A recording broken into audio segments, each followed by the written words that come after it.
It's bup time here on the sauce. Thanks guys for tuning in. Episode 7. We're gonna get right underway here with some big reactors. Our power situation is not good at all. So I got all the stuff together to make ourselves a reactor. So I've done a lot of research on it, and I sort of found the one that's going to work best for me.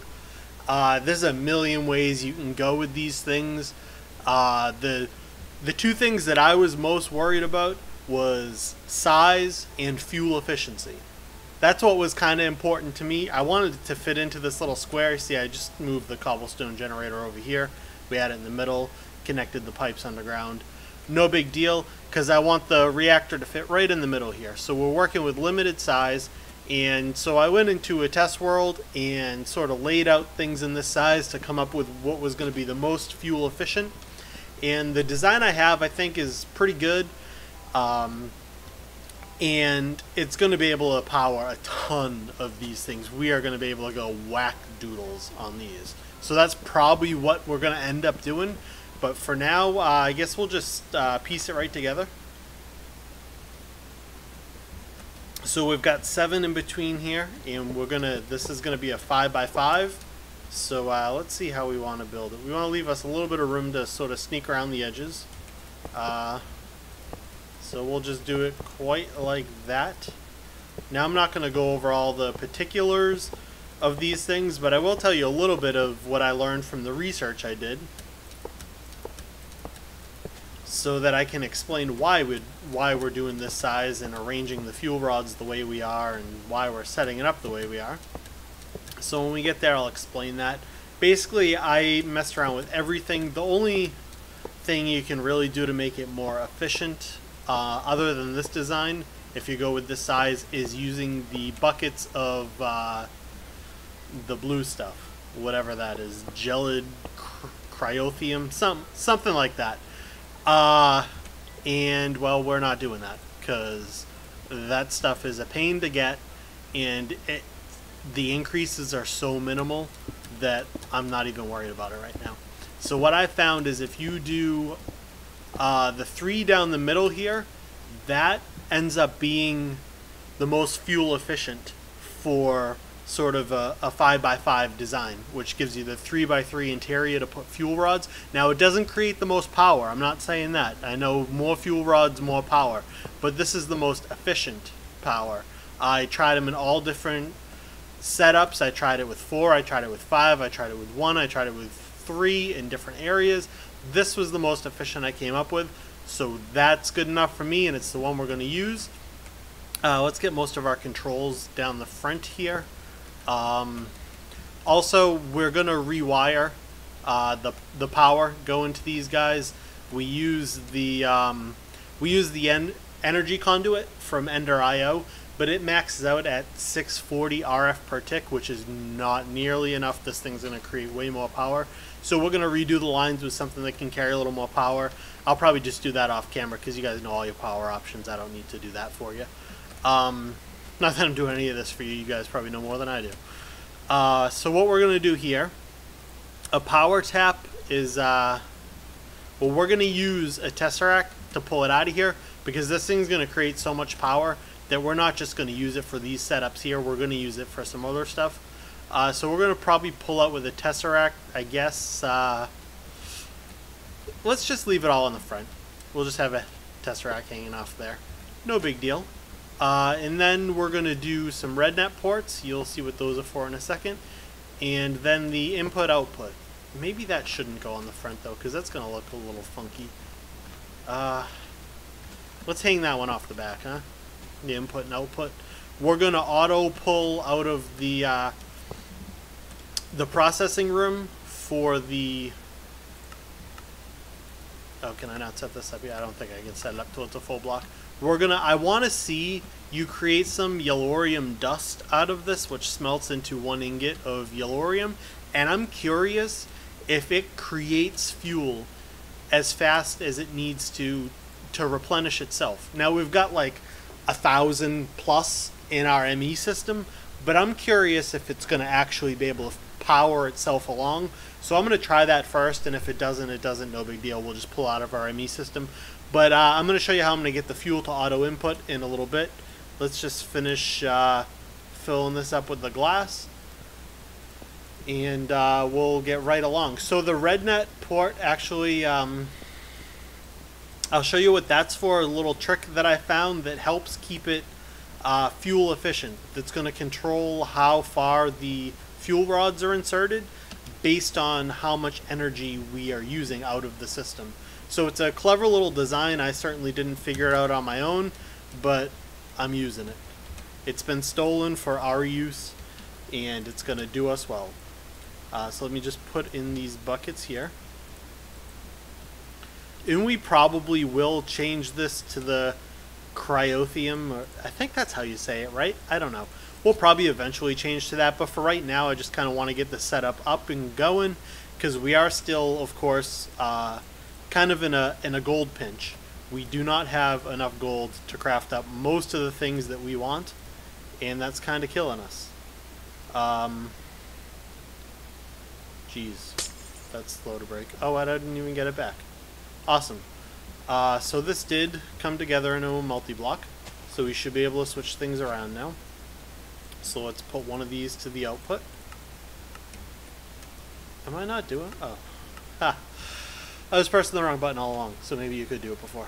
Anyways, let's throw in the fuel. I brought a stack with us. It's going to suck up most of that right away. That fuel's going to last a while. So now for the RedNet, I put it on either side just because it'll look cooler. You know, kind of a little symmetrical, making a little face at us. Whatever. So here... Uh-oh, I didn't want it to connect there. Can you use the wrench to make that not connect? Nope. Well, it can't do anything when it's connected. It just looks silly. But whatever. So for here, what we're going to do is output energy amount out of the white there. And then over here, we want to input control rod insertion. And you want it for all the rods. So we're going to commit that. Did we commit this one? Nope.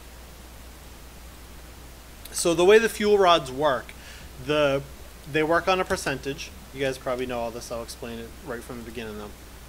They work on a percentage.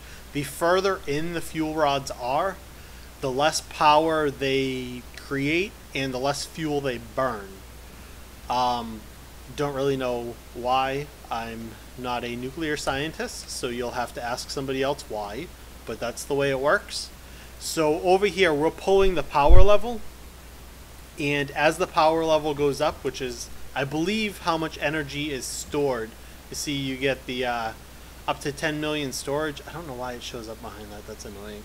So you get the 10 million RF buffer that's in here, and the more percentage full that is, the more percentage this thing is going to go.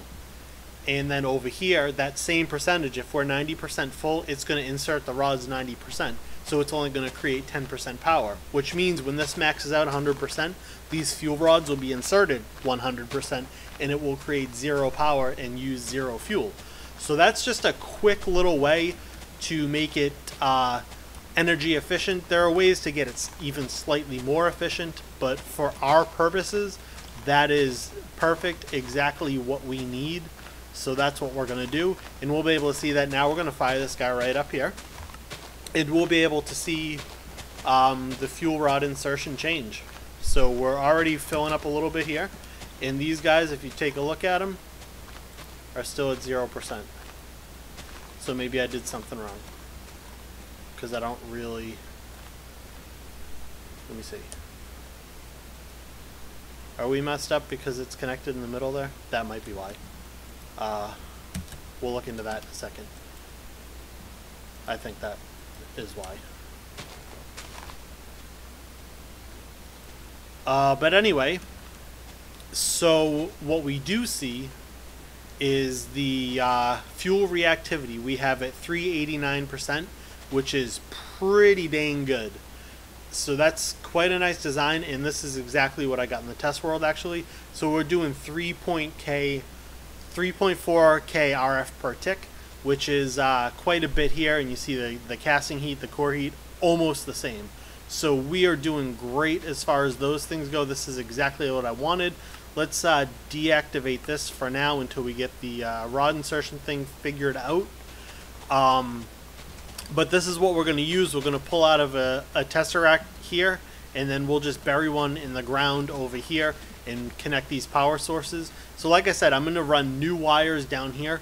Let me just go ahead and put all of those in, and then we will come back when we fire it up and take a look at how quick it's going to be.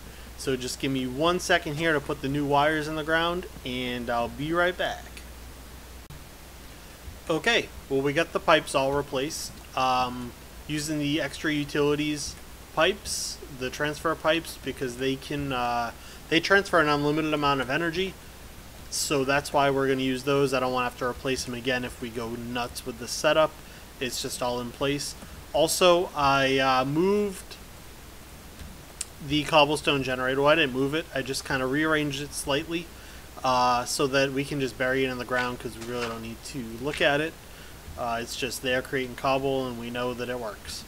I know it looks like it's shooting off this way. I had to kind of do a loop-de-loo, because I had to avoid the pipes so that they wouldn't intersect, since they're both extra utilities pipes, and we really don't want them running into each other here. And that'll just make it take longer to send the cobble where you need it, so we just changed that. Also got this fixed. We need to use white on both. Don't know how I missed that. So now that they're both white, it is controlling itself. As you see right here, we're online, but we're barely creating any power because we're at 97, 98% full now. And so these rods are inserted 98%, barely producing any power until we hook this guy up, and then it'll start creating the power again. So we're just going to put this, I know it's going to be right in the ground here. See, I set these two tesseracts up already. This is receiving energy, so it's the bottom one. I know we're not going far. It just kind of, whatever. I like it. We could probably even do just another reactor power tap underground. We could just put it under there and go in. But this is how we're going to do it. So we got to set that onto there. And once we hook this up, since they're all connected, it should, actually it's, yeah, alright, so it's fine in the connections 11, 12, 14. So once it finds all of the sieves and everything, then they'll all be powered up.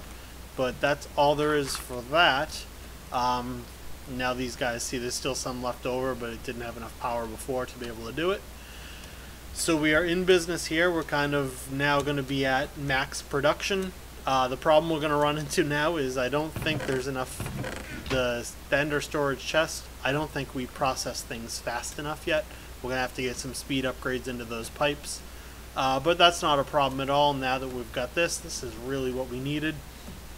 Now we're just going to have crazy resources pumping in, and we'll be able to craft up all the things we need to. No longer going to be in the gold pinch. Kind of looks like he's got a big nose there, huh? So let's see how this is doing. That's doing quite well.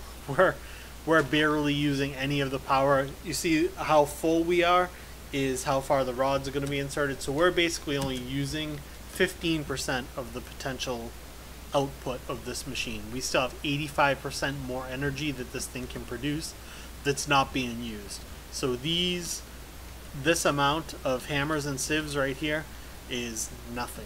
We can go way more and still have plenty of power for this thing. I think I'm going to do another tesseract here and hook it up to our AE system and just get rid of the solar panels that we're using over there, because the solar panels, it's a pain. They only produce during the day. We're going to end up needing to keep on, see, perfect example. It's nighttime now. We're not producing any power. The AE system is going to shut down once the internal buffer of these panels runs out. And we're going to need to just keep on increasing and increasing how many panels we use as we get more stuff powered up here. So I'm just going to do another tesseract right into this thing, and that'll take care of that situation forever. As you see, I made the Quod Erat Demonstrandum. Yeah, the QED. Had to make that for the energy transfer nodes, so we got that going. Next thing that we are going to craft up is right here. Deep storage units. We need some of these guys right now. I just basically started putting in the oak planks because that's what we've got the most of in our system. But everything that we're collecting up in bulk, we want to get into the deep storage units. Over here I did a little bit of reworking as well. So this is where we're going to need some speed upgrades. We've got 21 in there now. I don't know how that's going to fare as we produce more sieves and everything. So over here we've got, these are all processing same as we saw before, and then all the extras that we were getting are pumping into the ender chest. I put a little item filter in here for all the stuff we want to save, and then another item filter here for all the stuff that we want to just delete right away, and then one more chest in case there's anything that's not accounted for that ends up in the system. It'll just go into this chest so it doesn't back up, and then occasionally I'll check it out. If it doesn't get used, I'll just get rid of the chest. But I didn't know if we had got absolutely everything accounted for, and I don't want backups. So that's what's going on here. You see this thing is pretty much constantly cooking.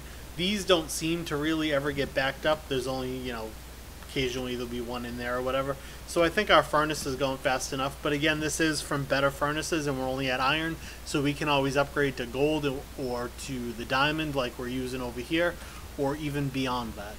So that's not going to be a problem at all. But let me craft up a bunch of these deep storage units. I don't know how many we're going to be able to make on the resources that we've got. They do take a few ender pearls, and we don't have a lot of them. A lot of ender pearls. We've got 55, not too bad, but you know, we're going to be using them up. So whatever we have the most of is what we'll craft these up for. I'll make a little room for them. I'm not sure where we're going to put them yet. I'll figure that out, and then that'll free up a lot of room on the drives, because as you see we're sort of full, and I mean these are just small drives, so we may as well get all the bulk stuff out of there, and then we'll be even better off. So let me figure out how many we need, let me craft them up and figure out where I'm going to put them, and I guess that's the next thing we're going to do. So here we are once again. We got the deep storage units set up over here. They're just going to be built into the wall. So the way I connect these guys, I put them on a subnetwork. So you do that by attaching a storage bus on the main network. You see this ties back in to our main line. Put a storage bus on it, and then an interface looking into it. And that creates a subnetwork, so you're not using up channels from the main network. And that works fine when you're just dealing with storage. And then you just put the storage buses onto these deep storage units. They're not full yet, nothing in them. One of them does have the, you can find it right there, has the oak planks in it. So the way I'm going to pull everything out of the ME system to drop it into here, I have an interface on the system up there. Just put a transfer node onto it. Let's get up there. So put a transfer node onto it, and then in here you just call for each of what you want. So you call for the cobble, call for the sand, all the things that we're going to be putting. I could only make 6 deep storage units, so we're just got the 6 supplies here that we're going to put in.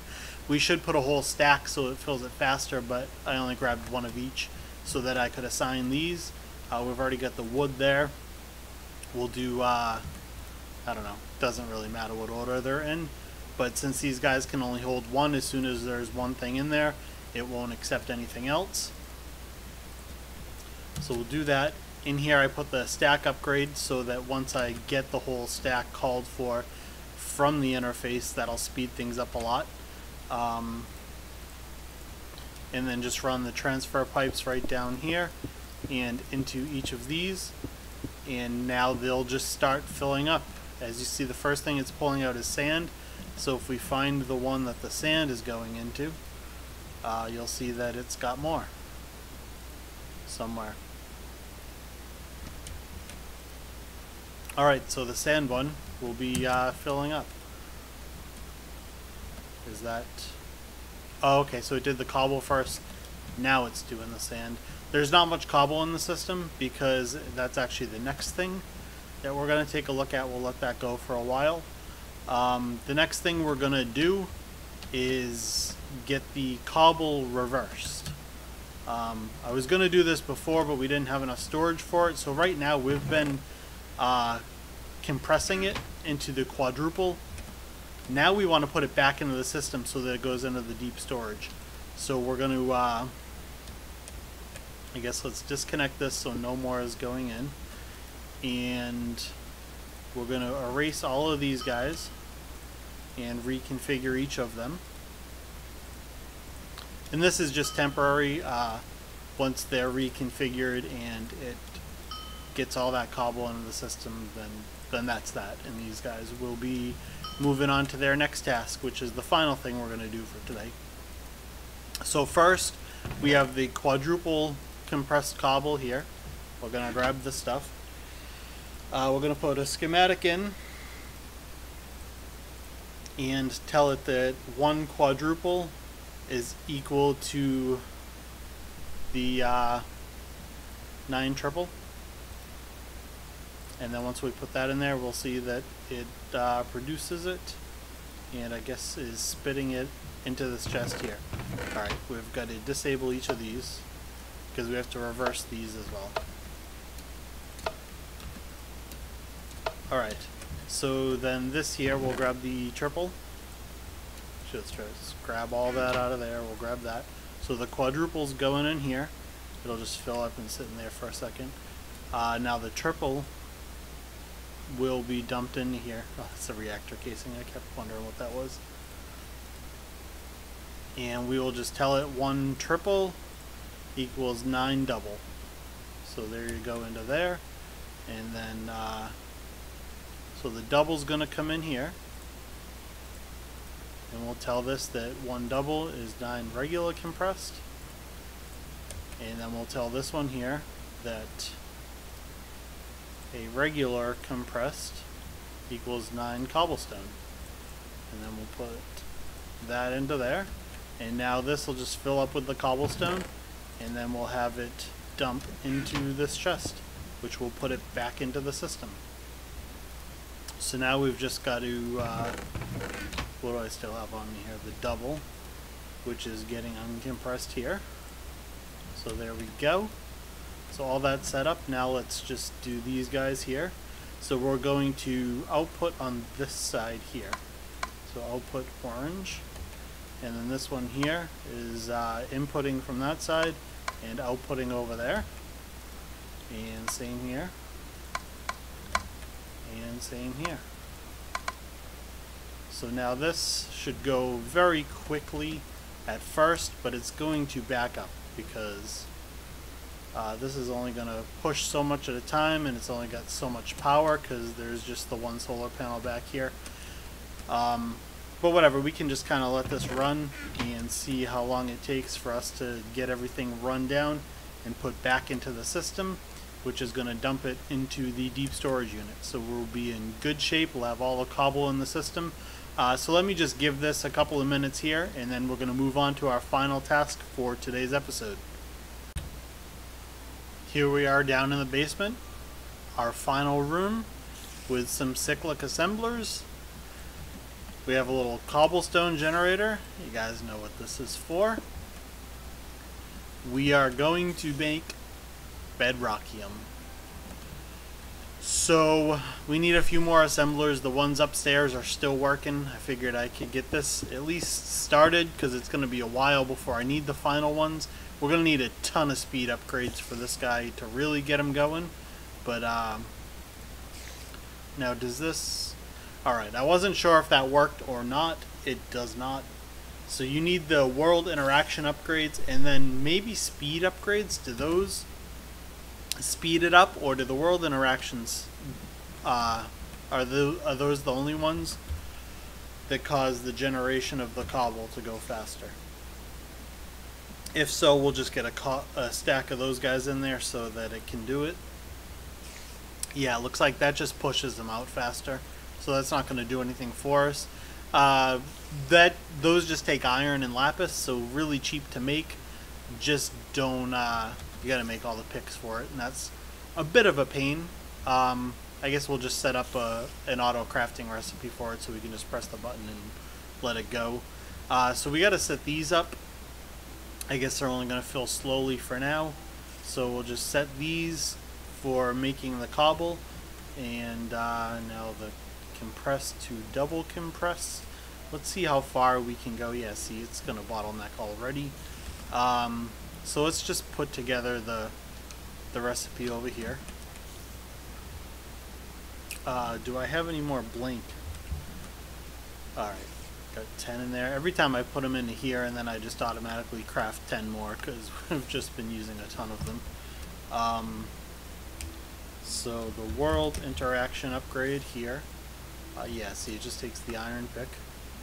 We're just going to be lazy and tell it how to make an iron pick. And I guess we have to have it make one. I don't know if it can do sticks. What do we have in here for sticks? Not many, and it doesn't know how to do it. So fine. We'll tell it how to make sticks. That's how to make sticks. Tell it how to make that. Put those two in. And that should be able to very quickly craft us a stack of them. Actually, we don't need a full stack. We need 63 because there's one in there already. So put those together. Wow, that took 400 and something iron. That is quite a bit. But we've got the iron for it. Why is it not going?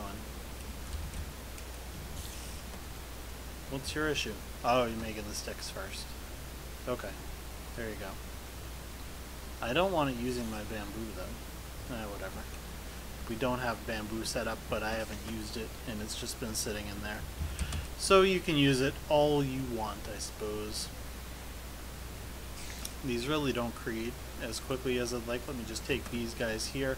That should be enough to get us the patterns set up.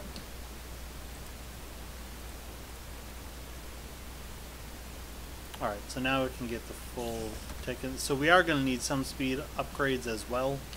Let me just take what we have here. Should probably just put a stack of them in here.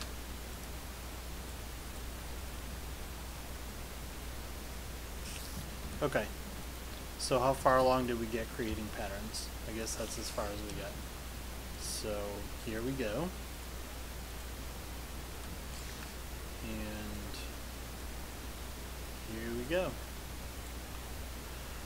So the bedrockium obviously we need for a bunch of things that it's nice for, and as you see, it's going to take quite a while to make. Even once we get some speed upgrades and everything upgraded in here, it's still going to take some time. So I want to get that set up. I really don't have plans to use the bedrockium just yet, but we're generating it now at least. So that's a good start. But that's really all that we're going to do here today.